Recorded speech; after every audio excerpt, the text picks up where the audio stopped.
Hello everyone, welcome to MS classes. आज हम cover करेंगे क्लास 7 साइंस एनसीईआरटी बुक का chapter number 9 that is soil. Soil का meaning तो आप सभी को पता है, मिट्टी। सोयल के आप बचपन से ही देख भी रहे हो और बचपन में तो आप इसके अंदर खेलते भी थे, लेकिन आपने कभी सोचा कि सोयल बनती कैसे है, सोयल के नीचे क्या है? इन सभी के बारे में हम इस चैप्टर में स्टडी करेंगे। तो चलिए स्टार्ट करते हैं अपना chapter. Soil is one of the most important natural resources. Soil जो है एक नेचुरल रिसोर्स है जो हमें नेचर ने दिया है, जैसे कि हमें विंड दी है, वाटर दिया है और सोइल, ये सभी नेचुरल रिसोर्सेज, ये मैन मेड नहीं है। It provide anchor to the plants and supply water and nutrients. ये जो सोइल जो होती है वो प्लांट्स को एंचोर प्रोवाइड करवाती है। एंचोर का मतलब होता है उसको सपोर्ट प्रोवाइड करती है, उसको होल्ड करके रखती है।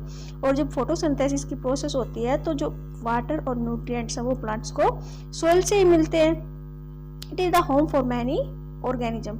और जो सोइल होती है वो बहुत से ऑर्गेनिज्म, माइक्रो ऑर्गेनिज्म और मैक्रो ऑर्गेनिज्म के लिए एक होम भी होती है। मैक्रो ऑर्गेनिज्म जिनको हम देख सकते हैं, लेकिन माइक्रो ऑर्गेनिज्म जिनको हम अपनी नेक्ड आई से नहीं देख सकते, वे सारे ऑर्गेनिज्म भी सोइल के अंदर रहते हैं। Soil is essential for agriculture. Soil जो होती है वो खेती बाड़ी के लिए भी बहुत जरूरी होती है, क्योंकि सोइल के बिना तो खेती बाड़ी होगी नहीं। Agriculture provides food, clothing and sandal for all. जो एग्रीकल्चर से ही हमें फूड मिलता है, वेजिटेबल्स मिलती है, क्लॉथ मिलता है। क्लॉथ्स कैसे मिलते हैं हमें एग्रीकल्चर से? क्योंकि हम क्या करते हैं, कॉटन को ग्रो करते हैं और कॉटन से हमें फाइबर मिलता है और आगे जाके फाइबर हमारे क्लॉथ्स बनाते हैं। इस तरह से हमें जो एग्रीकल्चर से क्लॉथ्स भी मिलते हैं। And shelter for all. और जो सोइल होती है वो बहुत से एनिमल्स के लिए जो है शेल्टर भी होती है। Soil is thus an inseparable part of our life. Inseparable का मतलब होता है जिन्हें हम अपने आप से अलग नहीं कर सकते, सेपरेट नहीं कर सकते। तो सोइल क्या है कि सोइल हमारी लाइफ से इनसेपरेबल है। The earthly fragrance of soil after the first rain is always refreshing. जो फर्स्ट रेन होती है उसके बाद जो अर्थ के अंदर से एक फ्रेगनेंस आती है, सोइल के अंदर से एक खुशबू आती है, वो हमें रिफ्रेश कर देती है, राइट।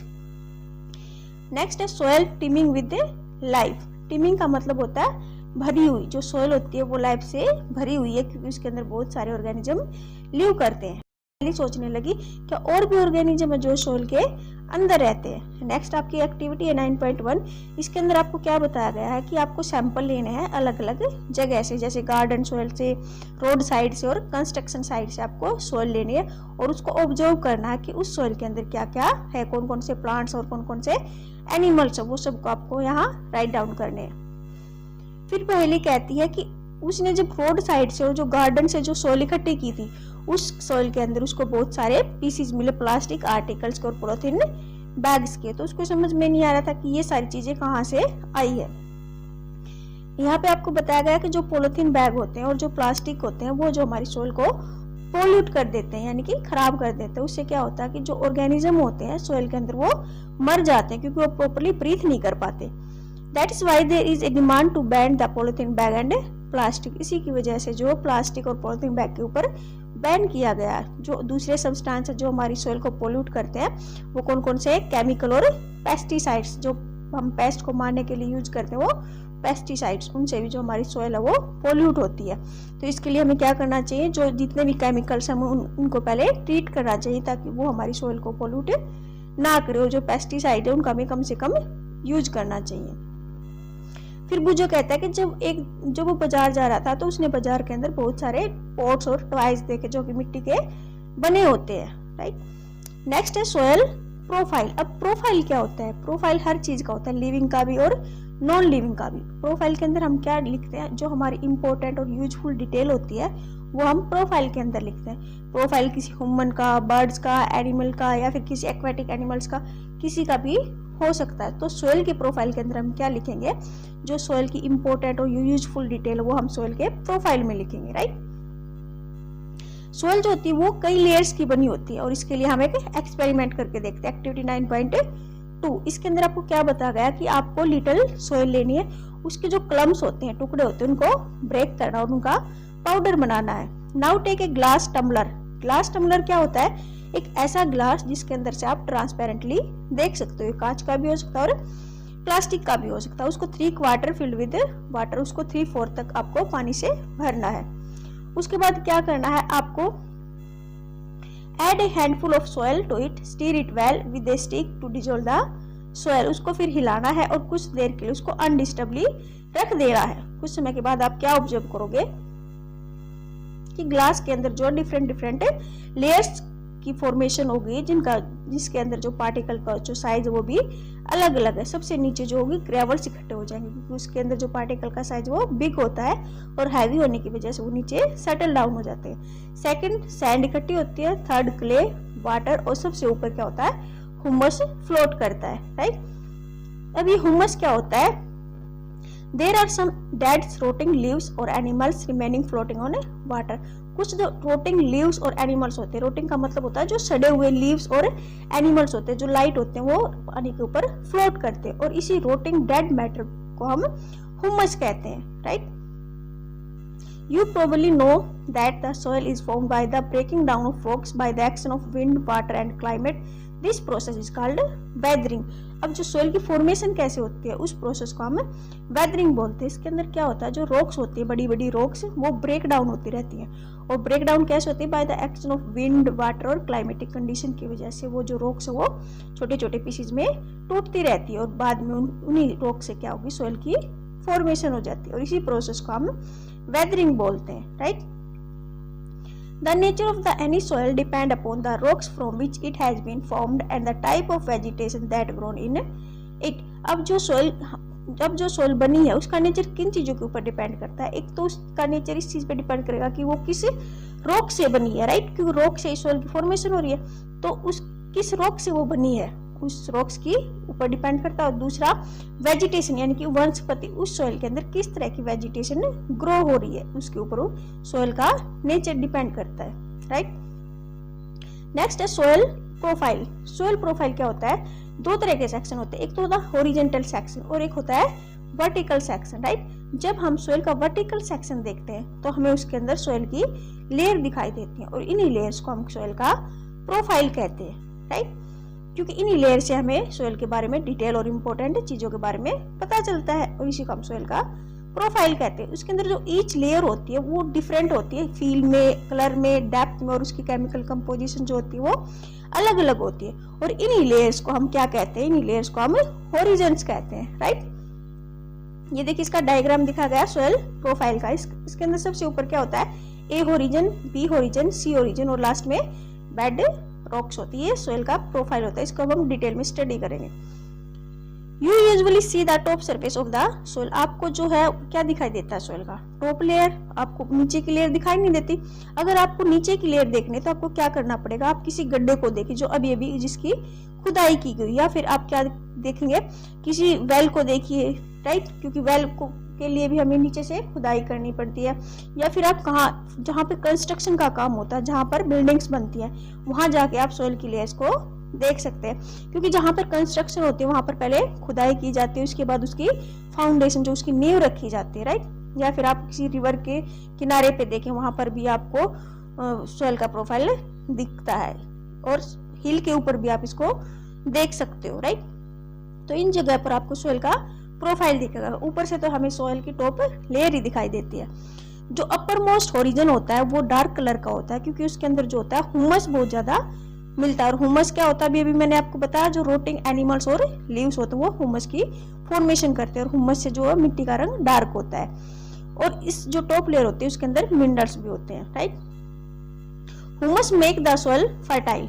अब जिस मिट्टी में ज्यादा हुमस होगा उसके अंदर जो होगी वो सोइल की फर्टिलिटी ज्यादा होगी, वो जो सोइल होगी वो ज्यादा उपजाऊ होगी। And provide nutrition to the growing plant. अगर उसमें हुमस ज्यादा होगी तो वो प्लांट्स की ग्रोथ को सपोर्ट करेगी, उसके अंदर प्लांट्स ज्यादा ग्रो होंगे। This layer is generally soft, porous and can retain more water. It is called the top soil और द ए होरिजन। अब ये जो ए होरिजन होता है ये यहाँ तक होता है, राइट। और ये ए होरिजन जो होता है बिल्कुल सॉफ्ट होता है, पोरस होता है और उसके अंदर जो वाटर होल्डिंग कैपेसिटी वो ज्यादा होती है। पोरस का क्या मतलब होता है, इसके अंदर जो सोइल के पार्टिकल होते हैं वो बिल्कुल छोटे होते हैं, यानी कि उनके बीच में कुछ स्पेस होता है। इसी स्पेस की वजह से वो क्या करते हैं, वहां पर वाटर को रिटेन करके रखते हैं, वाटर को पकड़ कर रखते हैं और इसी लेयर को हम टॉप सोइल और ए होरिजन बोलते हैं, राइट। इसके अंदर क्या होता है कि ये शेल्टर का भी काम करता है, क्योंकि बहुत सारे ऑर्गेनिज्म, ये सॉफ्ट है लेयर, इसलिए बहुत सारे ऑर्गेनिज्म जो वो अपना होम भी यहाँ पे इसी सोइल के अंदर बनाते हैं। They provide shelter for many living organism such as worms, rodents, mole and beetles. ये जो ऑर्गेनिज्म ये सारे यहीं पर रहते हैं। The root of the small plants are embedded entirely in the top soil. जो छोटे प्लांट्स होते हैं, राइट, जैसे छोटे प्लांट्स है तो इनकी जो रूट होती है वो इसी लेयर तक सीमित होती है। The next layer has the lesser amount the humus but more of mineral. जो सेकंड लेयर हमारी जो बी ओरिजिन होता है उसके अंदर जो हुमस कम होता है लेकिन जो मिनरल्स होते हैं वो ज्यादा मात्रा में होते हैं। This layer is generally harden and more compact and it is called the B origin और द मिडल लेयर।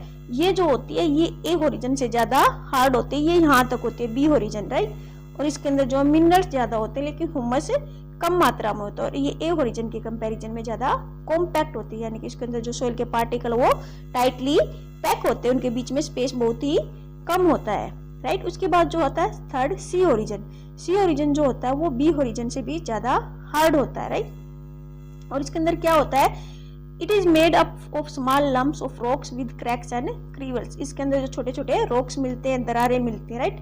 और इसके नीचे सी ओरिजिन के नीचे जो होता है वो बेड रॉक होती है, वो बहुत ज्यादा हार्ड होते हैं, which is hard and difficult to dig with a spade. उसको हम उसकी हम खुदाई भी नहीं कर सकते, राइट। स्पेड होता है जिसकी सहायता से हम खुदाई करते, तो जो बेड रॉक होती है वो सबसे ज्यादा हार्ड होती है और उसकी हम खुदाई भी नहीं कर सकते, राइट। नेक्स्ट हमारा सोयल टाइप। अब अलग अलग जगह पर अलग अलग टाइप की सोइल मिलती है, ऐसा क्यों होता है, चलिए स्टडी करते हैं। As you know weathering of rocks produce small particle of various material. जब वेदरिंग ऑफ रॉक्स होती है उससे क्या होता है कि स्मॉल स्मॉल पार्टिकल बनते हैं ऑफ वेरियस मटेरियल। उसके अंदर बहुत सारे मटेरियल होते हैं, स्मॉल पार्टिकल्स होते हैं। उसके अंदर क्या होता है, सैंड होती है, क्ले होता है और एक सिल्ट होता है, राइट, SILT, सिल्ट होता है। The relative amount of sand and clay depend upon the rocks from which they particles were formed। अब उस soil के अंदर कितने sand होंगे और कितना clay particle होंगे ये किस चीज के ऊपर डिपेंड करता है, उस rocks पे डिपेंड करता है जिससे वो बनी होती है। और इसी rocks को हम क्या बोलते हैं, इसी rocks को हम parent rock बोलते हैं, क्योंकि वो soil जो particle बने वो उसी rock से तो बने हैं, तो इसीलिए हम उस rocks को parent rock बोलते हैं। The mixture of rock particle and humus is called the soil। Soil की डेफिनेशन है कि सोइल किसे कहते हैं। सोइल के अंदर क्या होते हैं, रॉक पार्टिकल्स और हुमस होता है। रॉक्स पार्टिकल के अंदर क्या क्या आएंगे, रॉक्स पार्टिकल के आपके सैंड, क्ले और सिल्ट, ये तीनों चीजें मिलके क्या रॉक्स पार्टिकल बनाते हैं। और हुमस आता है, हुमस वही रोटिंग लीव्स एंड एनिमल से हुमस बनता है। और इसके अलावा जो होंगे और क्या क्या चीजें होंगी उसके अंदर, इसके अलावा living organism such as bacteria, plants and earthworms are also important part of any soil. ये सारी चीजें भी किसी भी सोइल के अंदर प्रेजेंट होंगी, right. Next, the soil is classified on the basis of the proportion of particle of various size। अब जो soil का क्लासिफिकेशन होता है वो किस बेस पे होता है, वो इस बेस के ऊपर होता है कि उसके अंदर जो पार्टिकल प्रेजेंट है वो किस प्रोपोर्शन में प्रेजेंट है, यानी कि किस अनुपात में, कौन सा पार्टिकल ज्यादा है और कौन सा पार्टिकल कम है। इसी बेसिस पर हम सोइल का क्लासिफिकेशन करते हैं। If soil contain greater proportion of big particle it is called the Sandy soil. अगर सोइल के अंदर जो है बड़े पार्टिकल होते हैं तो हम उसको क्या बोलेंगे, sandy soil. If the proportion of fine particle is relative higher then it is called clayey soil. अगर सोइल के अंदर जो है पार्टिकल छोटे हैं, फाइन है, तो हम उसको बोलेंगे clayey soil, right. If the amount of larger and fine particle is about the same then the soil is called loamy. अगर बड़े और छोटे दोनों ही जो है पार्टिकल वो सेम प्रोपोर्शन में है तो हम उसको बोलेंगे loamy soil. The size of particles in the soil has an influence on its property। अब जो साइज है उसकी वजह से जो सोइल की जो प्रॉपर्टी उसके ऊपर इफेक्ट पड़ता है। देखिए कैसे पड़ेगा effect, sand particle are quite large. Sandy जो सोइल होती है उसके पार्टिकल बड़े होते हैं, can not fit close together so there are large space between them.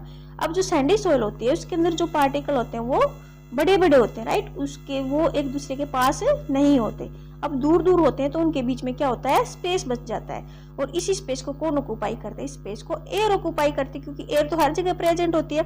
They can not fit close together so there are large space between them, these spaces are filled with air. We say that the sand is well aerated. इसका मतलब क्या है कि जो sand है वो well aerated है क्योंकि उसके अंदर एयर प्रेजेंट है। Water can drain quickly through the space. अब अगर हम ऐसी सोइल के अंदर पानी डालते हैं तो क्या होगा, वो पानी जो इन स्पेस के थ्रू से नीचे ड्रेन आउट हो जाएगा, नीचे निकल जाएगा। We can say that sand is aerated. Water can drain quickly through the space between the sand. So sandy soil tend to be light. अगर पानी नीचे निकल जाएगा तो वो सॉइल कैसी हो जाएगी, लाइट हो जाएगी, राइट।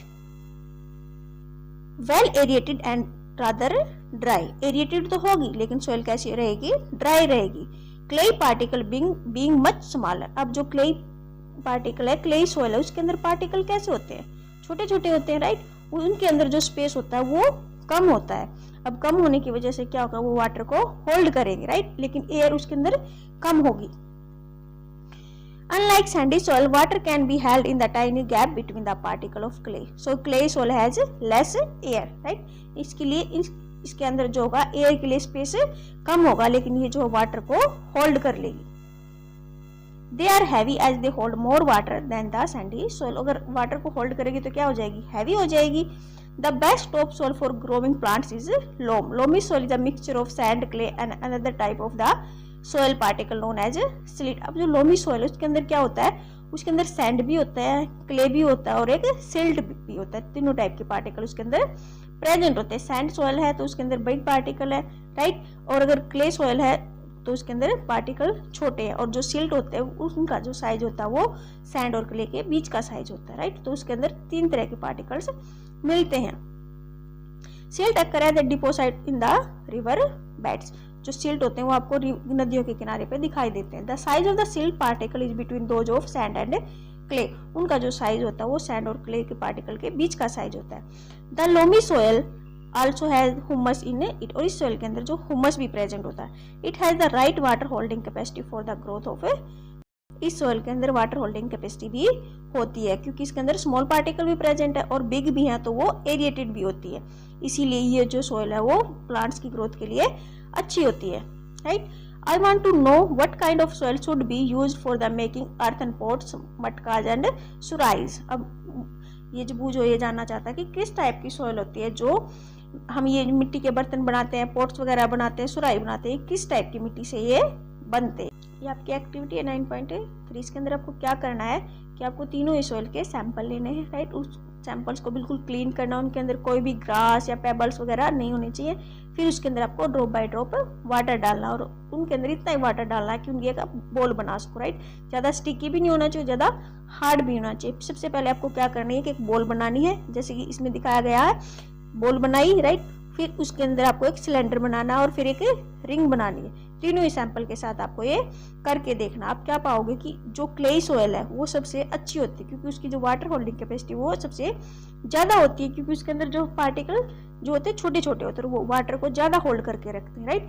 तो बूझो ने एक सवाल पूछा था कि जो हम मिट्टी के जो बर्तन होते हैं, सुराई होते हैं, ये हम कैसे बनाते हैं, कौन सी मिट्टी से बनाते हैं। ये जो हम क्ले मिट्टी से बनाते हैं, क्योंकि उसकी वाटर होल्डिंग कैपेसिटी अच्छी होती है, राइट। नेक्स्ट है property of soil. I think आज के लिए इतना ही, बाकी का बच्चा हुआ हम अपनी नेक्स्ट वीडियो में करेंगे। आपको समझ में आ गया होगा। If you still have any problem you can write in the comment section. I will